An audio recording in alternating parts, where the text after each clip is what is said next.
உயர்ந்தவர், உமக்கு மேல் ஒருவரும் இல்லையே. எல்லோருக்கும் மேலாக உயர்ந்தவர், உமக்கு மேல் ஒருவரும் இல்லையே.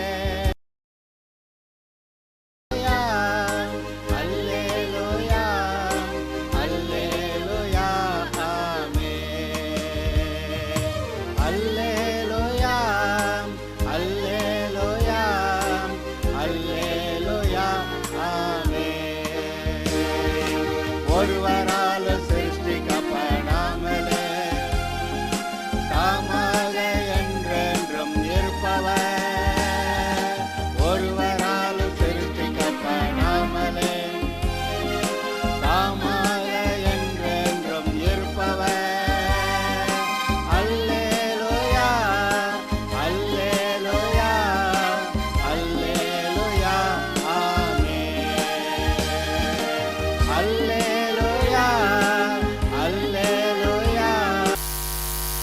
அப்போஸ்தலர் நடவடிக்கைகள் 14வது அதிகாரம் 8 முதல் இருக்கிற வசனங்களை சற்று வாசிப்போமாக. லிஸ்திராவிலே ஒருவன் தன் தாயின் வயிற்றிலிருந்து பிறந்தது முதல் சப்பானியாயிருந்து ஒருபோதும் நடவாமல் கால்கள் வழங்காதவனாய் உட்கார்ந்து பவுல் பேசுகிறதை கேட்டுக்கொண்டிருந்தான். அவனை பவுல் உற்று பார்த்து, ரட்சிப்புக்கேற்ற விசுவாசம் அவனுக்கு உண்டென்று கண்டு, நீ எழுந்து காலூன்றி நிமிர்ந்து நில் என்று உரத்த சத்தத்தோட சொன்னான். உடனே அவன் குதித்தெழுந்து நடந்தான்.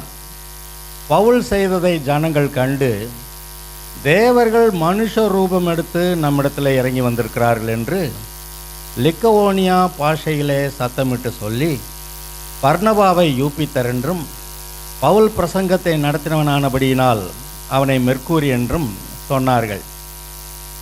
அல்லாமலும் பட்டணத்துக்கு முன்னே இருந்த யூபித்தருடைய கோயில் பூஜாசாரி எருதுகளையும் பூமாலைகளையும் வாசல் அண்டையிலே கொண்டு வந்து ஜனங்களோட கூட அவர்களுக்கு பலியிட மனதாயிருந்தான். அப்போஸ்தலராகிய பர்னபாவும் பவுலும் அதை கேட்டபொழுது தங்கள் வஸ்திரங்களை கிழித்து கொண்டு கூட்டத்துக்குள்ளே ஓடி உரத்த சத்தமாய், மனுஷரே, ஏன் இப்படி செய்கிறீர்கள்? நாங்களும் உங்களைப் போல பாடுள்ள மனுஷர்தானே. நீங்கள் இந்த வீணான தேவர்களை விட்டு வானத்தையும் பூமியையும் சமுத்திரத்தையும் அவைகளுடைய யாவற்றையும் உண்டாக்கின ஜீவனுள்ள தேவனிடத்திற்கு திரும்ப வேண்டும் என்று உங்களுக்கு பிரசங்கிக்கிறோம்.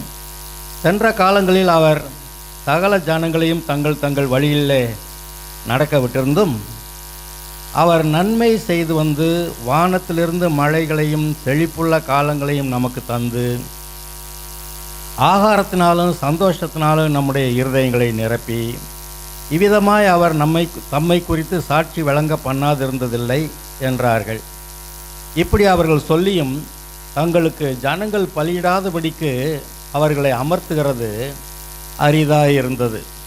பின்பு அந்தியோகியாவிலும் இக்கோனியாவிலும் இருந்து சில யூதர்கள் வந்து ஜனங்களுக்கு போதனை செய்து பவுலை கல்லெறிந்து அவன் மரித்து போனான் என்று எண்ணி அவனை பட்டணத்துக்கு வெளியிலே இழுத்து கொண்டு போனார்கள்.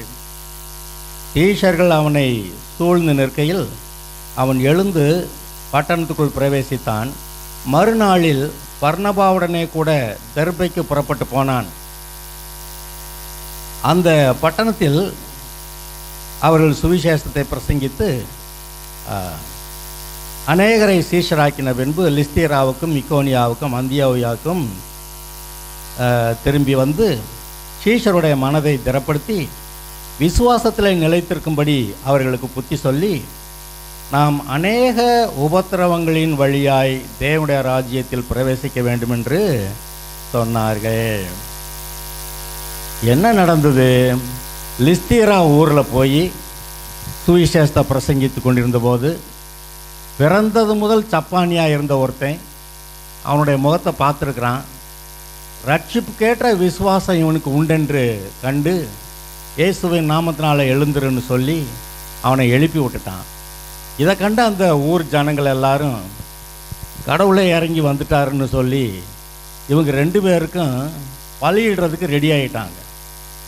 அந்த ஒரு கோயில் பூஜாசாரி எருதுகளையும் மாலைகளையும் கொண்டு வந்து இவங்களுக்கு மாலை போட்டு அந்த எருதுகளை பலியிடுறதுக்கு ஆயத்தமாயிட்டாங்க. இவங்க அங்கேயும் இங்கேயும் ஓடி, அது சும்மா இருந்தால் கூட பிரச்சனைடான்னு வஸ்திரத்தையும் கிழிச்சுக்கிட்டு இங்கேயும் அங்கேயும் ஓடி, எப்பா உங்களை மாதிரி நானும் பாடுள்ள மனுஷர் தானே, எங்களுக்கு இல்லை இந்த வீணான தெய்வங்களை ஆராதிக்கிறத விட்டு ஜீவனுள்ள தேவனை, வானத்தையும் பூமியும் உண்டாக்குனவரை, நமக்கு மழையை கொடுத்து நல்ல விளைய வச்சு நல்ல சாப்பாடு கொடுத்து நம்முடைய இருதயத்தை சந்தோஷத்தினால நிரப்புன இந்த ஜீவனுள்ள தேவனை ஆராதிக்கணும் அப்படின்னு சொன்னபோது அங்கே இருந்த வீணர்லாம் கொஞ்சம் பேர் கூடி என்ன பண்ணிட்டாங்க, இவனை போட்டு அடி பின்னி எடுத்துட்டாங்க. வெறுமனை அடித்ததுன்னு இல்லை, செத்தாண்டான்னு நினச்சி பட்டணத்துக்கு வெளியே கொண்டு போய் இழுத்து எறிஞ்சிட்டாங்களாம். ஆனால் பின்னாடியே சீஷர்கள் வந்து சுற்றி நின்றபோது அவன் காலூன்றி எழுந்து நின்றான் என்று எழுதியிருக்கிறது. அப்புறம் திரும்பி வந்து சீஷர்களை திடப்படுத்துகிறான். மறுபடி போகிற பக்கமெல்லாம் என்ன பிரசங்கித்தானா, என்ன பிரசங்கித்தான்னு எழுதியிருக்கு. 22வது வசனம், சீஷருடைய மனதை திடப்படுத்தி விசுவாசத்தில் நிலைத்திருக்கும்படி அவர்களுக்கு புத்தி சொல்லி, நாம் அநேக உபத்திரவங்களின் வழியாய் தேவனுடைய ராஜ்யத்தில் பிரவேசிக்க வேண்டுமென்று சொன்னார்கள். பாருங்க, அநேக உபத்திரவங்களின் வழியாய் தேவனுடைய ராஜ்யத்தில் பிரவேசிக்க வேண்டுமென்று சொன்னார்கள் என்ற வார்த்தை அடிப்படையில் சில காரியங்களை நான் சொல்ல விரும்புகிறேன். இயேசுவை ஆண்டவராய் ஏற்றுக்கொள்ளும் பொழுது மிகுந்த சந்தோஷமாக இருக்கிறது. அதாவது அன்று கொண்டிருந்த ஆனந்த பாக்கியம் எங்கே என்று சொல்லி பவுல் சில நாட்களுக்கு பிறகு அந்த சீஷர்களை பார்த்து கேட்குறான், அவ்வளவு சந்தோஷம் இருந்ததே, அந்த சந்தோஷத்தை எங்கே கோட்டை விட்டீங்க அப்படின்னு கேட்குறான். அதாவது ரட்சிக்கப்படும் போது இருதயம் பரிசுத்த ஆவியினால் நிரம்பி அதனால் உண்டாகிற தேவனுடைய ராஜ்யத்தில் இருக்கக்கூடிய சந்தோஷம் நம்முடைய இருதயத்தில் உண்டாகிறது. ஆனால் பாருங்கள், இந்த சந்தோஷத்தை பொதுவாக விசுவாசிகளும் அப்படியே பூரணமாக காத்துக்கொள்கிறதில்ல. ஏன்னா சின்ன சின்ன பாவங்களுக்கு இங்கேயும் அங்கேயும் இடம் கொடுத்து அந்த சந்தோஷத்தை எங்கேயோ அவங்க குறைச்சிட்றாங்க, ரட்சிப்பை விட்டு விலகி போகிறதில்ல. ஆனால் கர்த்தருக்குள்ளே பூரணமான ஒரு கீழ்ப்படிதல் இல்லாததுனால அந்த சந்தோஷம் இல்லாமல் போயிடுது. நீங்கள் கேட்கலாம், அந்த உபத்திரவங்கள் வரும்போது கூட எப்படி அப்படி நீங்கள் கேட்கலாம். இப்போ வாசிச்சிங்களே, அடித்து செத்து போயிட்டான்னு சொல்லி இழுத்து கொண்டு போய் போட்டாங்கன்னு, அந்த காலத்திலே கூட ஒரு பெரிய சந்தோஷம் அவனுடைய இருதயத்தை நிரப்பி இருந்திருக்கும். அந்த சந்தோஷம்தான் இந்த உபத்திரவங்களை எல்லாம் தாங்குவதற்கு பலன் கொடுத்திருக்கிறது. அதாவது விசுவாசிகளுடைய வாழ்க்கையை, ஏன் உங்களுடைய சொந்த வாழ்க்கையை நீங்கள் கவனித்து பார்ப்பீர்கள் என்றால், இயேசுவை ஆண்டவராக ஏற்றுக்கொண்ட போது வந்த உபத்திரவங்களை எப்படி நீங்கள் சந்தித்தீர்கள்?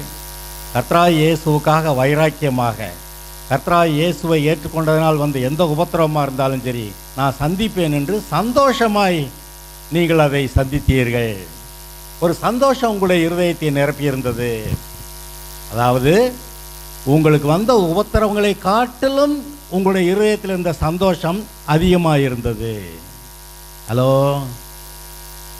உங்களுக்கு உண்டான உபத்திரவங்களினால் உண்டான வருத்தத்தை காட்டிலும், பாருங்க, உங்களுடைய உபத்திரவங்களினால் உண்டான வருத்தத்தை காட்டிலும் பரிசுத்த ஆவியினாலே உங்களுடைய இருதயத்திலே உண்டான சந்தோஷம் அதிகமாய் பெரிதாய் இருந்தது.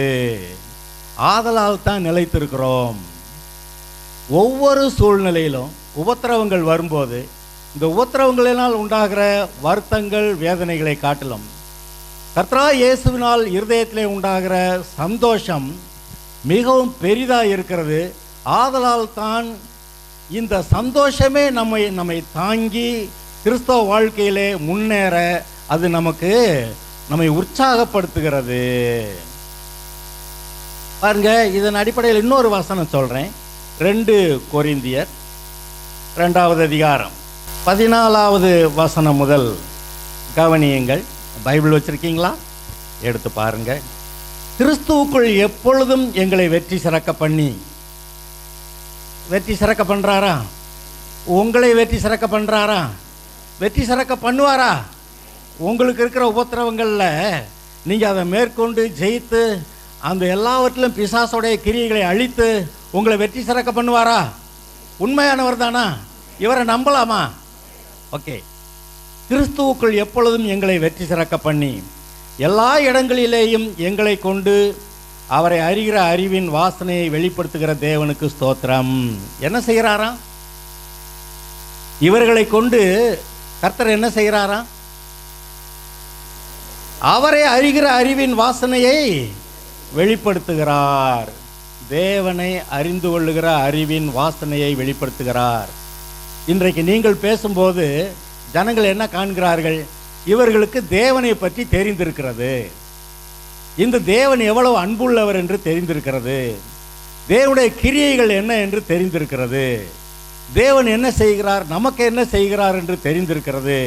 அதை அவர்கள் நன்றாய் சொல்லுகிறார்கள் என்று இந்த வசனத்தை கேட்கிற மக்கள் அறிந்து கொள்ளுகிறார்கள். ஆதலால் பவுல் என்ன சொல்றான்? எங்களை கொண்டு தேவனை அறிகிற அறிவின் வாசனையை வெளிப்படுத்துகிற தேவனுக்கு ஸ்தோத்திரம். நான் பாருங்க, மனிதன் தன்னுடைய சுய அறிவினால சுய பலத்தினால தேவனை அறிந்து கொள்ளவே முடியாது. சுய ஞானத்தினால தேவனை அறிந்து கொள்ள வேண்டுமா? முடியாது. தேவன் ஒருவர் உண்டு தெரியும், அவர் பெரியவர்னு தெரியும், அவர் நல்லவர்னு தெரியும், எல்லாவற்றையும் ஒழுங்கு கிரமமாக செய்கிறாருன்னு தெரியும். எப்போ? ஆகாயத்தையும் சூரியனையும் சந்திரனையும் பூமியில் இருக்கக்கூடிய எல்லா காரியங்களையும் பார்க்கும்போது எல்லாவற்றையும் அற்புதமாய் செய்திருக்கிற ஒருவர் உண்டு. அப்படி ஒருவர் இல்லாமல் இது இப்படி இருக்க முடியாது. எல்லாம் ஒரு ஒழுங்கும் கிரமமாய் நடக்கிறது, எதுவுமே தாறுமாறாக நடக்கலை. இதையெல்லாம் சரியாக செய்ய வைக்கிற ஒருவர் இருக்கிறாரு, எல்லாத்தையும் உண்டாக்குனவர் இருக்கிறாரு, இது தெரியும். ஆனால் உண்மையாகவே வானத்தையும் பூமியும் படைத்த நம்முடைய பிதாவாகிய தேவனை மக்கள் அறிந்திருக்கிறார்களா? பொதுவாக அப்படி அறிந்து கொள்ளுகிறதில்ல. இந்த வானம் பூமி சூரிய சந்திரனை பற்றி அதனால் உண்டாகிற ஒரு வெளிப்பாடு, தேவன் ஒருவர் இருக்கிறார், அவர் நல்லவர், அவர் எல்லாவற்றையும் ஒழுங்காக செய்திருக்கிறார் என்ற இந்த வெளிப்பாடு ஒரு பொதுவான வெளிப்பாடு, எ ஜெனரல் ரெவலேஷன், ஒரு பொதுவான வெளிப்பாடு என்று சொல்லப்படுகிறது. ஆனால் இயேசுவே இரட்சகர் என்கிற வெளிப்பாடும், அந்த இயேசு கிறிஸ்து மூலமாய் பிதாவாகிய தேவனிடத்திலே நாம் ஒப்புரவாகிறோம், ஐக்கியமாகிறோம், தேவனுடைய பிள்ளையாகிறோம் என்ற இந்த அறிவு ஒரு விஷய வெளிப்பாட்டினால் வருகிறது. எந்த ஒரு மனிதனும் தானே தேவன் நின்னார் என்று கண்டுபிடிக்க முடியாது. ஆனால் இயேசுவை ஆண்டவராக ஏற்றுக்கொள்ளும் போது தேவனை பற்றிய பரிபூர்ண வெளிப்பாடு வருது. அதை பற்றி இங்கே சொல்கிறான் பாருங்க, 14வது வசனத்தை வாசித்தேன். 15, ரட்சிக்கப்படுகிறவர்களுக்குள்ளேயும் கெட்டு போகிறவர்களுக்குள்ளேயும் நாங்கள் தேவனுக்கு கிறிஸ்துவின் நற்கந்தமாயிருக்கிறோம். நீங்கள் சுவிசேஷத்தை அறிவிக்கும் போது தேவனுடைய பார்வையில் எப்படி இருக்கிறீங்களா? அவருக்கு ரொம்ப சுகந்த வாசனையாக சென்ட்டு, கடையில் சென்ட் வாங்கி அப்ளை பண்ணால் அது எவ்வளோ நல்லா இருக்குது. நம்ம ஊரில் சென்ட்டெல்லாம் வாங்கி போடுறது ரொம்ப கஷ்டம், ஏன்னா விலை அதிகம். அதனால் விலை குறைச்சி இருக்கிற பூவை வாங்கி அன்னன்னைக்கு வச்சு வாசனையை உண்டாக்கிக்கிறாங்க. சொல்கிறாரு, நல்ல சென்ட்டு நற்கந்தமாக இருக்கிறோம், கெட்டு போகிறவர்களுக்குள்ளே மரணத்துக்கு ஏதுவான மரண வாசனையாகவும் ரட்சிக்கப்படுகிறவர்களுக்குள்ளே ஜீவனுக்கு ஏதுவான ஜீவ வாசனையாகவும் இருக்கிறோம். இவைகளை நடப்பிக்கிறதற்கு எவன் தகுதியானவன்?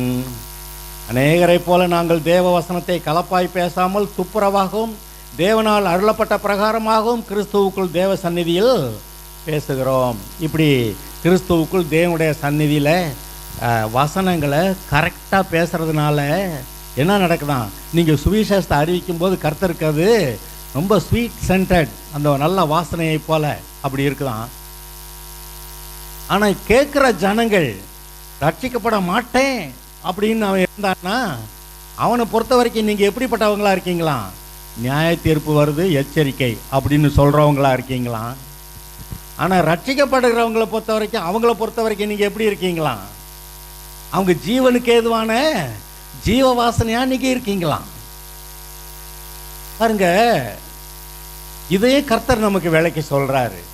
இப்படி ஜனங்களுக்கு ஜீவ வாசனையாகவும் இருப்பீங்க, ரட்சிக்கப்பட மாட்டேன்னு எதிர்த்து நிற்கிறவனுக்கு நீங்கள் மரண வாசனையாக இருப்பீங்க. நியாய தீர்ப்பு வருதுங்கிறத நிச்சயமாக அவர்கள் அறிந்து கொள்ளுகிறார்கள். சிலுவை காட்சி என்னத்தை சொல்லுது? இயேசு இவ்வளவு அன்பாய், தேவன் நம்மிடத்தில் இவ்வளவு அன்பாய் இருந்தார் என்று சொல்லுகிறது. அதே சமயத்தில் இவ்வளவு பாடுபட்டு பெரிய கிரயம் செலுத்தி அவர் ஏன் இந்த ரட்சிப்பை உண்டாக்குனாரு? இந்த ரட்சிப்பை உண்டாக்கலைன்னா இந்த மனுஷன் நியாயம் தீர்க்கப்பட்டு நரகம் போயிடுவான் அப்படின்னு சொல்லி இந்த சிலுவை 2 காரியங்களை திட்டமாய் காட்டுகிறது. ஒன்று, தேவன் எவ்வளவாய் அன்பு கூர்ந்தார் என்று காட்டுகிறது. அதே சமயத்தில் இந்த ரட்சிப்பை வேண்டாம் என்று நிராகரிக்கிறவர்கள் எவ்வளவு பயங்கரமான நரகத்துக்கு பாத்திரவான்கள் என்று அது காட்டுகிறது.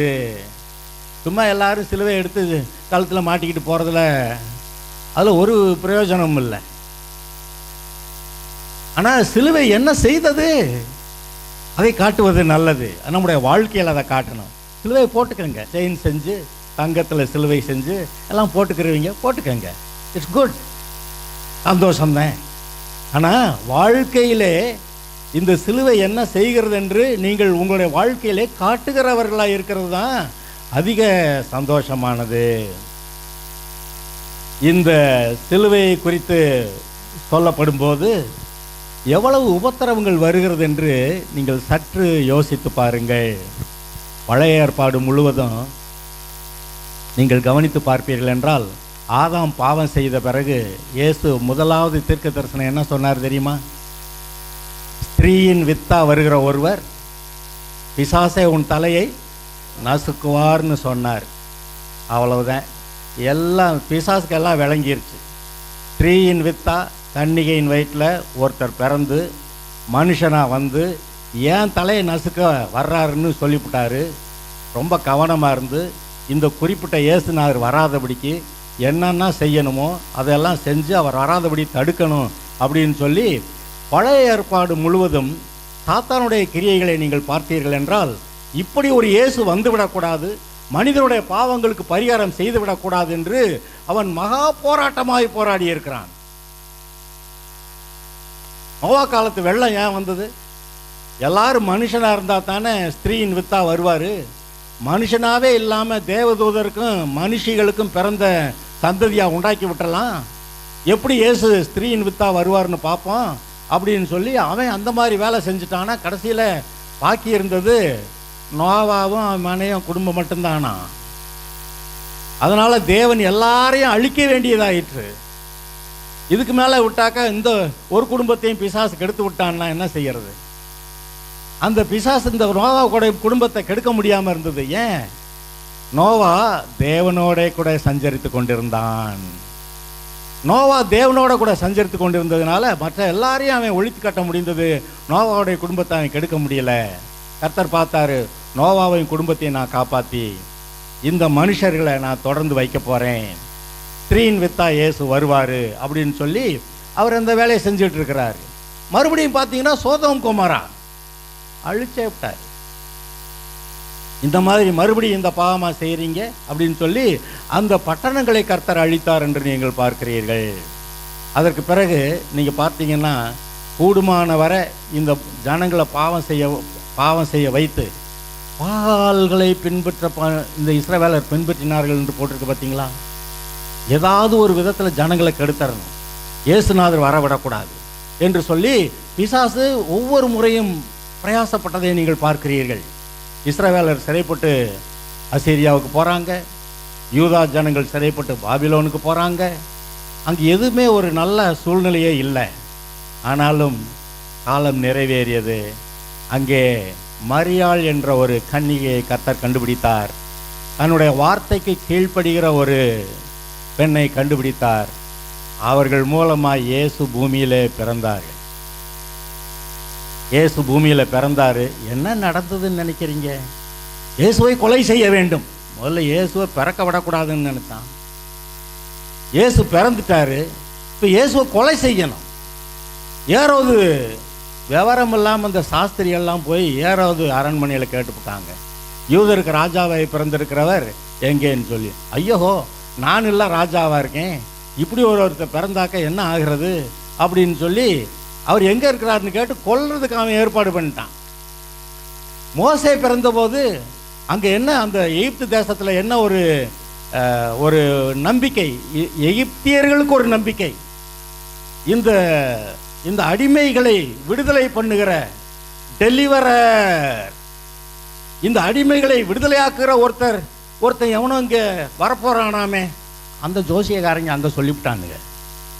அதனால் அந்த எகிப்திய ராஜாவும் சரி, பார்வோனும் சரி, அங்கே இருந்த மக்களும் சரி, இந்த அடிமைகளாக இருக்கிற இஸ்ரவேலரை விடுதலை பண்ணி கொண்டு போகும்படியாக ஒருவன் வரப்போகிறான், ஒரு டெலிவரர், ஒரு மீட்பர், விடுதலையாக்குகிற ஒருவன் எழுப்ப போகிறான் என்று சொல்லி அவர்கள் எதிர்பார்த்து கொண்டே இருந்தாங்க. அவங்க நம்பிக்கை வீண் போகலை. உண்மையாகவே மோசே அங்கே பிறந்தான். அவனை கொல்லணும்னு தான் சொல்லி என்னென்னமோ சட்டமெல்லாம் போட்டிருந்தாங்க. பிறக்கும் போதே ஆண் பிள்ளைன்னா கொல்லணுன்னாங்க. அப்புறமா கொஞ்ச நாள் ஏமாற்றி விட்டாங்க. அதனால் ஆற்றுல நைல் நதியில் போட்டுரு, அப்படி நைல் நதியில் போட்டுருந்தாங்க. ஆனாலும் 3 மாதம் ஒழிச்சு வச்சுருந்துட்டு வேறு வழி இல்லாமல் விற்கிறான்னு கத்திட்டான் போல். அவனை கொண்டு போய் விட்டுரு, இன்னும் இவனாச்சு இனிமேல் கர்த்தராச்சு அப்படின்னு கொண்டு நைல் நதியில் விட்டுவிட்டா கர்த்தர் அங்கே என்னமோ செஞ்சிட்டாரு. பார்வோனின் குமார்த்தியை எடுத்து அவனை வளர்த்துக்கிட்டு இருக்கிறாரு. அது பின்னாடி பார்க்கும்போது ரொம்ப ஆச்சரியமாக இருக்கிறது. இந்த எகிப்தியருடைய பிடியிலிருந்து இஸ்ரவேலரை விடுவிக்க ஒரு மனுஷனை அந்த பார்வோனுடைய அரண்மனையிலே வச்சு வளர்த்துக்கிட்டு இருக்கிறாரு. அவங்க எல்லாம் அவனுக்கு சாப்பாடு போட்டு அவனுக்கு நல்லா படிப்பெல்லாம் சொல்லி கொடுத்து சகலகலா வல்லவனா அவனை வளர்த்துக்கிட்டு இருக்கிறாங்க. அவன் கடைசிக்கு பார்த்தா அவங்கள்ட்ட இருந்தே இந்த அடிமைகளை மீட்டு எடுத்துகிட்டு போகிறான். கர்த்தர் செய்ய நினைத்ததை கட்டாயம் செய்வார். உங்களுடைய வாழ்க்கையிலும் நான் விடுதலையாக வழியே இல்லை, இப்போ ஏற்பட்ட பிரச்சனையில் மாட்டிக்கிட்டேன், நான் என்ன செய்யறதுன்னு நினச்சா வழி இல்லாத இடத்துல வழியை உண்டாக்கி காரியங்களை நடப்பிக்கிற ஒரு அற்புதமான தேவன் உங்களுக்கு உண்டு. அங்கே மோசையை எழுப்பினார், கொண்டு வந்தார். அவன் கொஞ்சம் அவசரப்பட்டாலும் கூட கர்த்தரை விடலாவா, நான் உனக்கு ட்ரைனிங் கொடுக்குறேன் அப்படின்னு சொல்லி அவனுக்கு ட்ரைனிங் கொடுத்து மறுபடியும் அங்கே தானே அனுப்பி விட்டார்.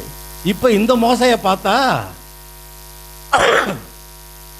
பார்வோனுக்கும் ஜனங்களுக்கும் பயமாயிருச்சு. உடனே கொல்லலான்னாலும் கொல்ல முடியலை. ஏன்னா இவன் சட்டம் பேசுகிறான். என் தெய்வமா உன் தெய்வமா பார்த்துக்கலாங்கிறான். என்னது நம்ம தெய்வமெல்லாம் ஒன்றும் சரியில்லையே. அவன் கொண்டு வந்து ஒரு பாம்பு விட்டான், கடைசிக்கு எல்லாத்தையும் நம்ம தெய்வங்கள் பாம்பாக விட்டதெல்லாம் பூராத்தையும் விழுங்கிருச்சு, அவன் தெய்வம் தான் பெருசுன்னு ஆகி போச்சுன்னு சொல்லி ஆனாலும் விட மாட்டேங்கிறான். பல விதத்தில் நான் வந்து காட்ட போகிறேன், இந்த எங்கள் தெய்வம் பெருசுன்னு காட்ட போகிறேன்னு பல முயற்சிகளை எடுத்தான்.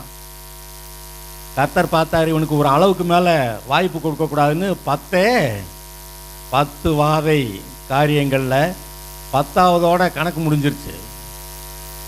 கர்த்தர் பார்த்தாரு, நீ ரொம்ப அளவுக்கு மிஞ்சி செஞ்சேன்னா உன் வீட்டில் இருக்கிற தலைப்பிள்ளையெல்லாம் செத்து போயிடும், ஆடு மாடில் தலையீட்டெல்லாம் செத்து போயிடும்னு சொல்லி பார்த்தாரு. இவன் கேட்கல. இதை ரொம்ப முன்னாடியே சொல்லியிருந்தார் அவர். ஆனால் பார்வோன் கேட்கல. கடைசிக்கு தலைப்பிள்ளையெல்லாம் செத்த பிறகுதான் ஐயோஹோ ஏய் வாங்கடா, நீங்கள் சீக்கிரம் வாங்கடா, கிளம்புங்கடா அப்படின்னு சொல்லி எங்கே போய் சேருங்க என்று சொல்லி அனுப்பி விடுறான். அந்த எகிப்தியரும் இஸ்ரவேலர் கேட்ட எல்லா தங்கம் பொண்ணு இந்த வெள்ளி எல்லா பொருளையும் கேட்டதெல்லாம் கொடுத்தாங்களாம். அதாவது ஒழுங்காக சம்பளம் கொடுக்காம எவ்வளோ வேலை வாங்கியிருப்பாங்க, அதுக்கெல்லாம் வட்டியும் முதலுமா போட்டு கர்த்தரை வாங்கி கொடுத்து அனுப்பினார்னு போட்டிருக்குது. அவ்வளவு நல்லவர், பெரிய காரியங்களை செய்கிறவர்.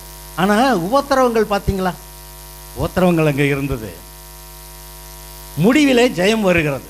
இதை நாமும் புரிந்து கொள்ள வேண்டும். இயேசுவை கொலை செய்ய ஏரோது ஆட்களை அனுப்பினா அங்கே 2 வயதுக்குட்பட்ட எல்லா ஆண் பிள்ளைகளையும் கொன்று போட்டார்கள். ஆனால் என்ன நடந்தது, இயேசு எங்கேயோ போயிட்டாரு. இயேசு அப்பவே அற்புதம் செஞ்சிருக்க கூடாதா? அவரை ஏதாவது அற்புத விதமாக கர்த்தர் காப்பாற்றி இருக்கக்கூடாதான்லாம் நீங்கள் கேள்வி கேட்கலாம். அது அற்புதம் என்னன்னா எகிப்துக்கு போயிடுறது தான், அந்த நேரத்துக்கு எகிப்துக்கு போயிடுறது தான் அற்புதம்.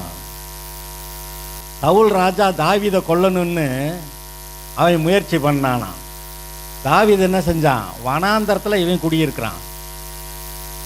யோசித்து பார்த்தான், நம்மளை கொல்லணும்னு சவுல் ராஜா தீர்மானிச்சிட்டான். நம்முடைய அப்பா அம்மா சகோதரர்கள் குடும்பம் எல்லாரையும் இவன் கொன்னே விடுவான்னு சொல்லி இவன் என்ன செஞ்சானா, வாசித்திருக்கீங்களா? என்ன வாசித்திருக்கீங்க? கரெக்டு. அதாவது இவனுடைய குடும்பத்தார், அப்பா அம்மா அவங்க சகோதரர்லாம் இவனை பார்க்க வந்தாங்களாம்.